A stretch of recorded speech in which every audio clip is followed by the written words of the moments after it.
या देवी सर्वभूतेषु बुद्धिरूपेण संस्थिता नमस्तस्यै नमस्तस्यै नमस्तस्यै नमो नमः। नमस्कार, मैं काव्य कुमारी, सहायक प्राध्यापक साहित्य, जूथालाल संस्कृत महाविद्यालय मझौलिया, पश्चिम चंपारण। आज शास्त्री प्रतिष्ठा द्वितीय खंड के छात्रों के लिए साहित्य दर्पण से रस और आस्वाद का तादात्म्य बताने जा रहे हैं। अद्भुत भोगात स्पंदावेश रूपो ही चमत्कार स च साक्षात्कार स्वभावो मान साध्यवसायो वा संकल्पो वा स्मृतिर्वा तथात्वेनास्फुरन्त्यस्तु यदाह रम्यानि वीक्ष्य मधुराश्च निशम्य शब्दान् पर्युत सुखी भवति यत् सुखितोऽपि जन्तुः तच्चेतसा स्मरति नूनं बोधपूर्वं भावस्थिराणि जननान्तर सौहृदानि अत्र ही स्मृति या स्मृति रूप दर्शिता सा न तार्किक प्रसिद्धा पूर्वमेत स्वार्थ अस्याननुभूतत्वात् अपितु प्रतिभा न पर्याय साक्षात्कार स्वभावे यमिति। अर्थात जिसे चमत्कार कहते हैं वह एक ऐसा अनुभव है जो कि चाहे वह साक्षात्कार हो या प्रतिभान हो या स्मृति वैचित्र्य हो, एक विचित्र प्रकार का आनंदावेश है जिसके होते एक विचित्र सुख विस्मय हुआ करता है। रसे सारस्रम कारत सर्वत्राप्य नुभूयते। इस उद्धरण से साहित्य दर्पणकार ने यही सिद्ध किया है कि रसानुभव अथवा रसभोग एक अलौकिक संवेदन है। ऐसा संवेदन है जिसे एक शब्द में चमत्कार कहा जा सकता है। स्वाकारवद भिन्नत्वे नायमास्वाद्यते रसः। यह साहित्य दर्पणकार का रसास्वाद विषयक संकेत एक प्राचीन संकेत है। आचार्य अभिनव गुप्त की रस मीमांसा का सारांश प्रकट करते हुए आचार्य मम्मट ने रसास्वाद को स्वीकार इवा भिन्नोपि गोचरीकृतः कहा था। साहित्य दर्पणकार ने इसे स्वाकारवद भिन्नत्वेनाय मास्वाद्यते रसः इस रूप में प्रकट किया है। यहाँ साहित्य दर्पण की तर्कवागीश रचित टीका का यह मत है। स्वाकार विदिति यथा स्व अस्माद् भन्नोपि देहोहं स्थूल इत्यादि भेदोल्लेखाभावेन प्रतीयते तथा रसोपि ज्ञातृज्ञान भेदोल्लेखाभावेन स्वाद्यते इत्यर्थः। घटादि ज्ञाने जाते वेद नीति तथा ज्ञातृज्ञान भेदः प्रतीयते यथात्र नेति भावः। यद्वा स्वाकारवत् स्वविषयवत् परिणामवादी भीर्ज्ञान न तद विषयोर्भेदानंगीकार दीति भावः।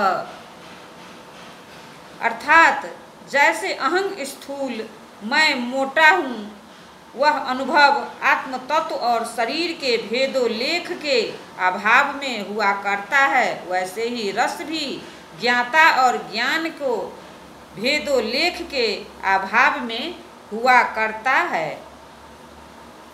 घट घटादि ने अनुभव में तो वेद्य और वेदन का भेद स्पष्ट रहा करता है, किंतु रसानुभव में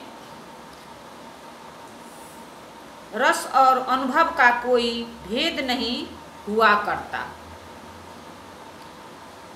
यद्यपि स्वादः काव्यार्थ संभेदात् मानंद समुद्भवः इत्युक्त दिशा रसः,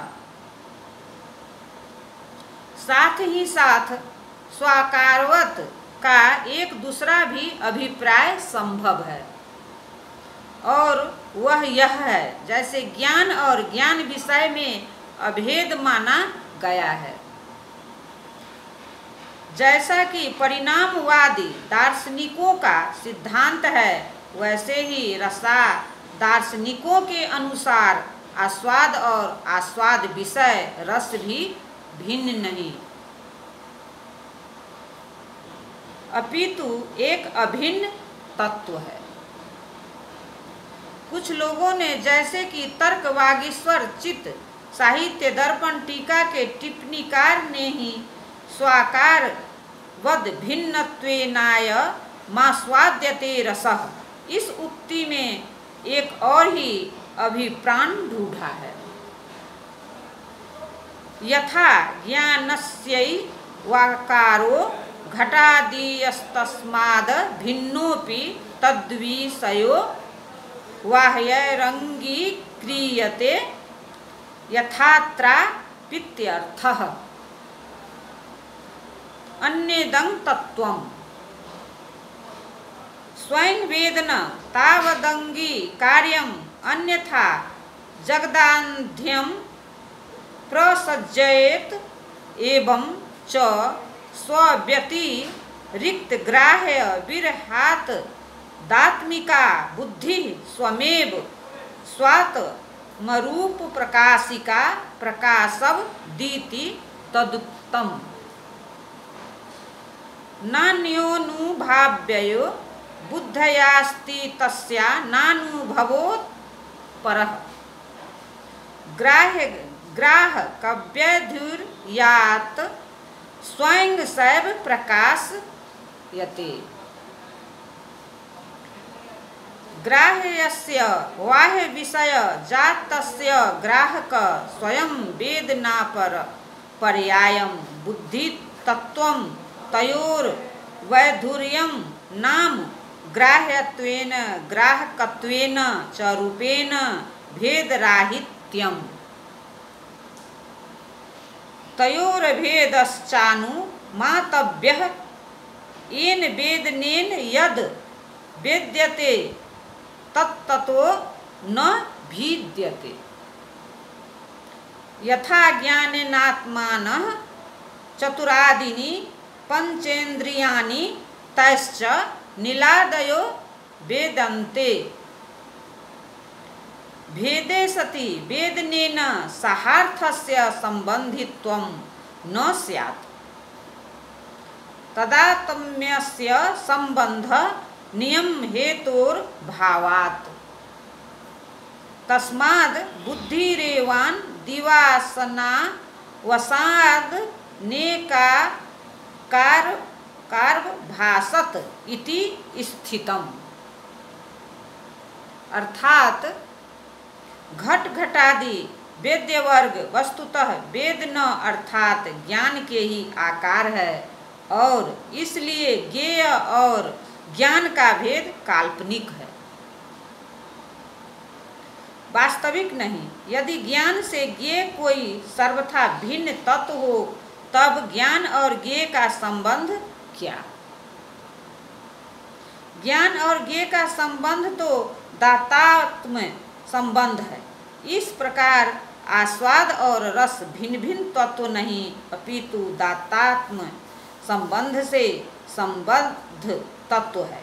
किंतु विश्वनाथ कविराज का यहाँ वास्तविक अभिप्राय संभवतः कुछ और है।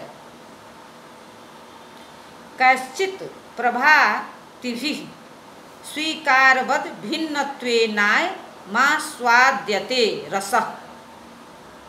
इस पद संदर्भ में सर्वप्रथम तो रस प्रमाता के परिमित प्रभातृभाव के विगलित होने का अर्थ अंतर्निहित है, क्योंकि तभी रस प्रमाता के रसानुभव कालीन लोकोत्तर व्यक्तित्व का संकेत किया जा सकता है, जैसा कि कैश्चित् एक पद के द्वारा किया भी गया है। इस प्रकार स्वाकारबद्ध भिन्नत्वेन आदि के अर्थ रहस्य में जो बात झलकती है वह यह है, जैसे स्वप्रकाश रूप आत्म तत्व का उसके आकार अर्थात स्वरूपानंद के साथ कोई भेद नहीं, वैसे ही स्वप्रकाश रूप रस का उसके आकार अथवा चमत्कारात्मक आस्वाद के साथ कोई भेद नहीं। सहृदय सामाजिकों को रसास्वाद मिला करता है। इसका यह रहस्य है कि सहृदय सामाजिक स्वप्रकाशानंद रूप आत्म तत्व का साक्षात्कार किया करते हैं। यहाँ यह अभिप्राय भी संगत है, जैसे भिन्न भिन्न प्रमाताजनों में स्वप्रकाशानंदमय आत्मवत अभिन्न है, वैसे ही भिन्न भिन्न सहृदयों का अनुभूत रस भी भिन्न नहीं अपितु एक रूप एक रस अभिन्न हुआ करता है। अनुवाद। यद्यपि प्राचीन रस मर्मज्ञ आचार्यों का यह निर्देश है कि सहृदय सामाजिक द्वारा अनुभूत काव्य नाट्य का आस्वाद विभावादि संबलित रत्यादि रूप काव्यार्थ से अनुविध सहृदय सामाजिक के आत्मानंद का आस्वाद है। स्यास्वादानतिरिक्त त्वभुक्तम तथापि रसः स्वाद्यते इति काल्पनिकं भेदमुररीकृत्य कर्मकर्तरि वा प्रयोगः। तदुक्तं रस्यमानता मात्रसारत्वात् प्रकाश शरीरा दनन्य एवहि रसः इति।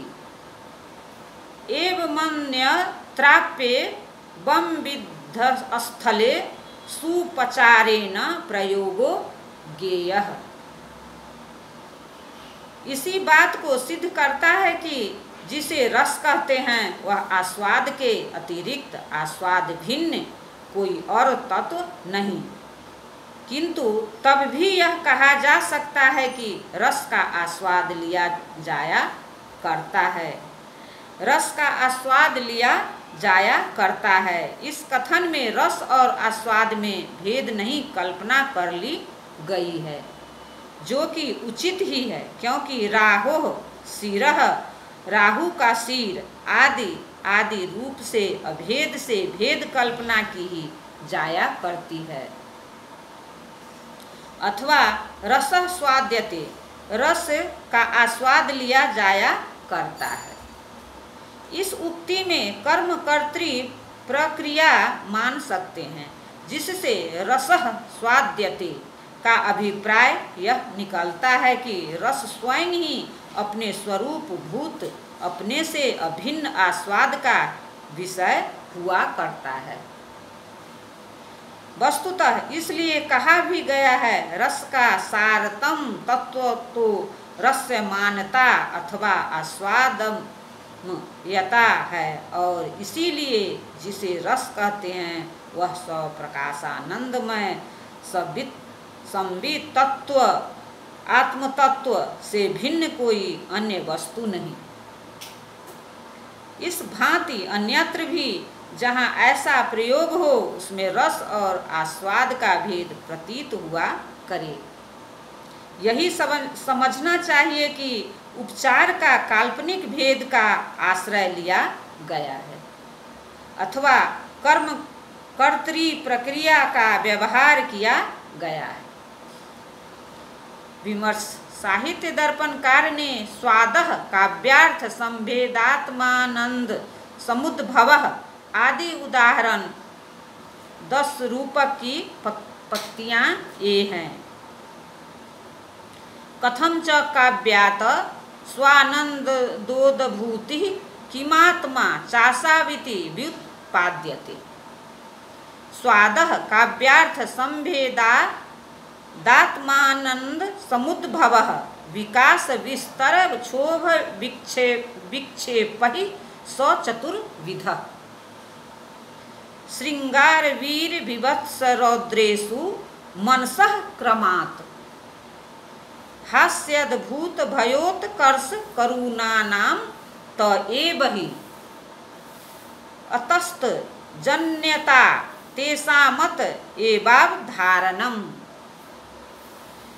काव्यार्थेन विभावादिशं सृष्ट अस्थाययात्मकेन भावकचेतसः संभेदे अन्योन्य यसंबलने प्रत्यस्त मीतस्व पर विभागे सति प्रबलतर स्वान दोद्भूति स्वादः तस्य च सामान्यात्म कत्वेपि प्रतिनियत विभावादि कारण जन्येन संभेदेन चतुर्धा चित्त भूमयो भवन्ति। तद यथा श्रृंगारे विकासः वीरे विस्तरः विभत्से क्षोभः रौद्रे विक्षेप इति। अर्थात जिसे काव्य नाटक का आस्वाद कहते हैं वह वस्तुतः आत्मानंद का ही विलास है। यह आस्वाद तभी संभव है जबकि काव्य नाट्य के सामाजिक के हृदय में विभावादि संलंबित रत्यादि रूपक काव्यार्थ की महिमा से सहायता का स्रोत उमड़ पड़े और स्वगत परगत का भेद भाव मिट जाए। यद्यपि 10 रूपक कार्य की यह उक्ति रस को स्वाद रूप सिद्ध करने के लिए कोई प्रयत्न नहीं करती, किंतु इसके आधार पर विश्वनाथ कविराज ने रस और आस्वाद की अभिन्नता प्रमाणित की है। उसमें कोई ऐसी विप्रतिपत्ति नहीं जो खटखटाने वाली हो। 10 रूपक कार्य की उपर्युक्त उक्ति में तो रस और स्वाद के भेद का ही पता चलता है, अन्यथा अष्टविध रस और चतुर्विध स्वाद के उल्लेख का क्या अभिप्राय। संभवतः कविराज विश्वनाथ को 10 रूपक उपर्युक्त पंक्तियों में केवल प्रथम पंक्ति का ही ध्यान है, जिसमें उन्हें स्वाद पद रस का समानार्थक प्रतीत हुआ है। धन्यवाद।